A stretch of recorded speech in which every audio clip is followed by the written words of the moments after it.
जय जय माता भारत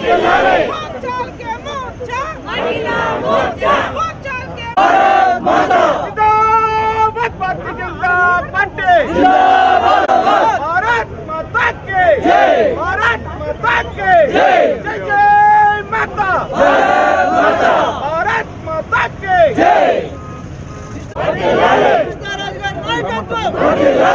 विजुअल दिसको स्लोगन जिंदाबाद जिंदाबाद जिंदाबाद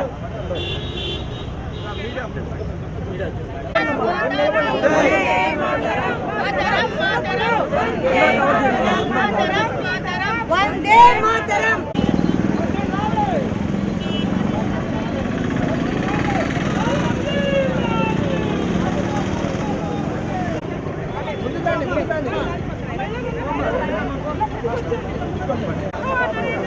जय जय नरेंद्र मोदी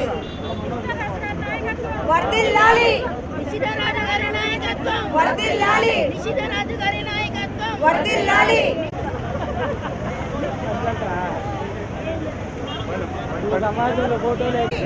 మీకు మీరు జిందాబాద్ కొట్టుకోండి మేడం మహిళా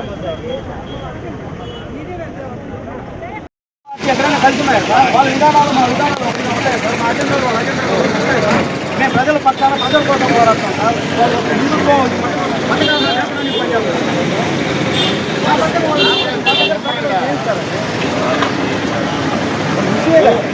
ఎవరు సార్ రాష్ట్ర అధ్యక్షుడు ఇక్కడ ఊరు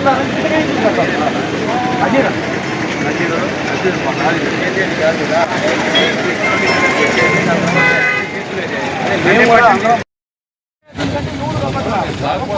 తెలుసు కదా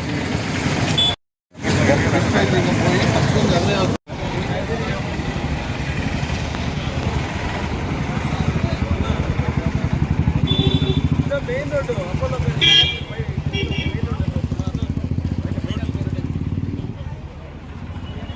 మెయిన్ రోడ్డు అపోలో కనిచి మెయిన్ లేక్ వస్తుందా రోడ్డు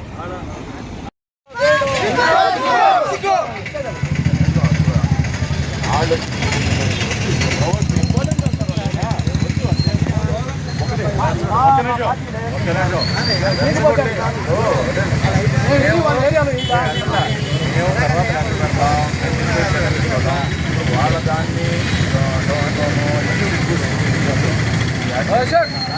అన్ని విధాలు మీరు వాళ్ళకే దగ్గర వాళ్ళు వేయడం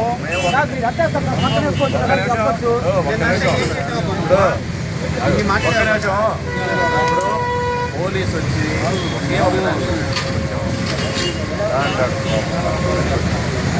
వాళ్ళకి ఎవరనేది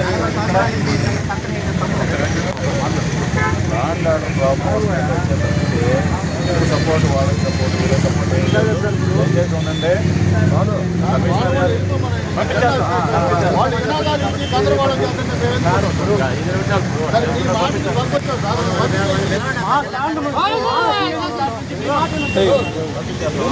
ఎవరా మీరు అంతా రాలేదు ఆటో స్టాండ్ నుంచి మేము వచ్చేసాం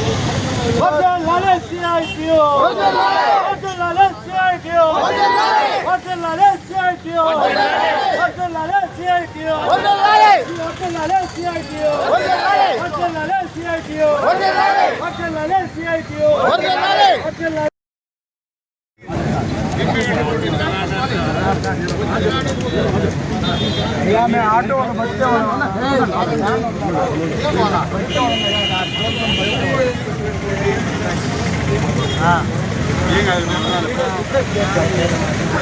ఏమి కాదు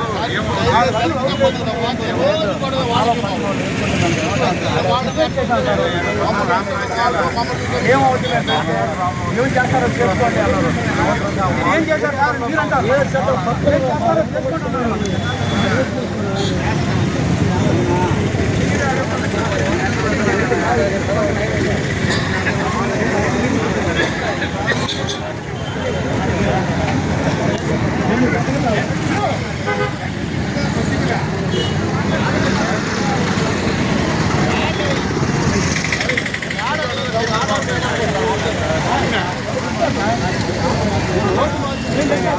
మోహన్. సిక్కో సిఐటి ఆటో స్టాండ్లో బీజేపీ జెండా వేయటం. సిక్కో సిఐటి ఆటో స్టాండ్లో బీజేపీ జెండా వేయటం. నా పేరు కే పెంచిల్ నర్సయ్య, సిఐటియు నెల్లూరు రూరల్ కార్యదర్శిని. ఇక్కడ అపోలో సెంటర్ 17వ డివిజన్ అపోలో సెంటర్లో దాదాపు 30 సంవత్సరాల నుంచి ఇక్కడ సిఐటియు ఆటో స్టాండు ఇక్కడ అపోలో సెంటర్లో ఉంది. ఈరోజు ఇక్కడ ఉండేటువంటి కొంతమంది బీజేపీ నాయకులు ఎక్కడో బయట నుంచి వచ్చి ఇక్కడ సిఐటియు ఆటో స్టాండు పక్కనే బీజేపీ వాళ్ళ జెండా ఎగరేసి ఇక్కడ ఘర్షణ వాతావరణం సృష్టించేదానికి ప్రయత్నం చేయడం జరిగింది. దీన్ని మేము సిఐటియుగా తీవ్రంగా ఖండిస్తూ ఉన్నాం. ఎందుకంటే ఎక్కడ కూడా ఈరోజు నెల్లూరు కార్పొరేషన్ పరిధిలో సిఐటి స్టాండ్ల పక్కన ఎక్కడ కూడా ఈ రకంగా ఈ బీజేపీ స్టాండ్లు ఏర్పాటు చేసినటువంటి పరిస్థితి లేదు. ఈరోజు కావాలని బయట నుంచి అనేక మంది కార్యకర్తలు వాళ్ళ బీజేపీ కార్యకర్తలని ఇక్కడికి తీసుకొచ్చి సిఐటి జెండా పక్కనే వేస్తున్నారు. మేము ఒకటే అడుగుతా ఉన్నాం, ఈరోజు మా జెండానే మేము వెనక్కి వేసుకున్నాం. ఎందుకంటే ఇక్కడ పెద్ద పెద్ద వెహికల్స్, టిప్పర్లు, అదేవిధంగా అనేక ప్రాంతాల నుంచి కూడా పెద్ద పెద్ద వెహికల్స్ వస్తూ ఉంటాయి. ఆ వెహికల్స్ ఈరోజు మేము ఇక్కడ వాళ్ళ జెండా కూడా చూస్తే రోడ్లోనే వేస్తున్నారు, రోడ్డుకి అడ్డంగా వేస్తున్నారు. దీనివల్ల రేపు ఆ వెహికల్స్ పొరపాటున ఆ జెండా దిమ్మిని గుద్దేసినా సరే దాన్ని మళ్ళీ మా వేరే వాళ్ళ మీదకి నెపం నెట్టి ఏదో ఒక రూపంలో ఘర్షణ వాతావరణం క్రియేట్ చేసేదానికి ప్రయత్నం చేస్తున్నారు. ఇది మంచి పద్ధతి కాదు. అధికారులు, పోలీస్ సిబ్బంది కూడా వీటి మీద విచారణ జరిపించాలా. అంటే మున్సిపల్ కార్పొరేషన్ అధికారులు కూడా ఏదైతే ఇక్కడ వెహికల్స్కి దారికి అడ్డంగా ఉందో ఆ జెండాను తొలగించేదానికి వాళ్ళు కూడా ప్రయత్నం చేయాలని చెప్పేసి మేము పోలీస్ అధికారులకు కూడా విన్నవించుకోవడం జరిగింది. ఈరోజు మేము సిఐటిగా మేము చాలా శాంతియుతంగా పోలీస్ అధికారుల దృష్టికి కూడా ఈ సమస్యను తీసుకెళ్ళాం. ఎందుకంటే ఇక్కడ గొడవ ప్రారంభం కాకూడదు, ఇది గొడవ చేయకూడదు అనేటువంటి ఉద్దేశంతోనే మేము పోలీస్ అధికారుల దృష్టికి కూడా తీసుకెళ్ళాం. పోలీస్ అధికారులు, డిఎస్పీ గారు వీళ్ళందరూ కూడా మేము కార్పొరేషన్ అధికారుల దృష్టికి తీసుకెళ్ళి ఈ సమస్యను పరిష్కారం చేస్తామని చెప్పేసి హామీ ఇవ్వడం జరిగింది. కాబట్టి దీంట్లో ఎక్కడ కూడా ఆలస్యం చేయకుండా కార్పొరేషన్ అధికారులు వెంటనే స్పందించి వాటి మీద చర్యలు తీసుకోవాలని చెప్పేసి మేము సిఐటిగా డిమాండ్ చేస్తూ ఉన్నాం.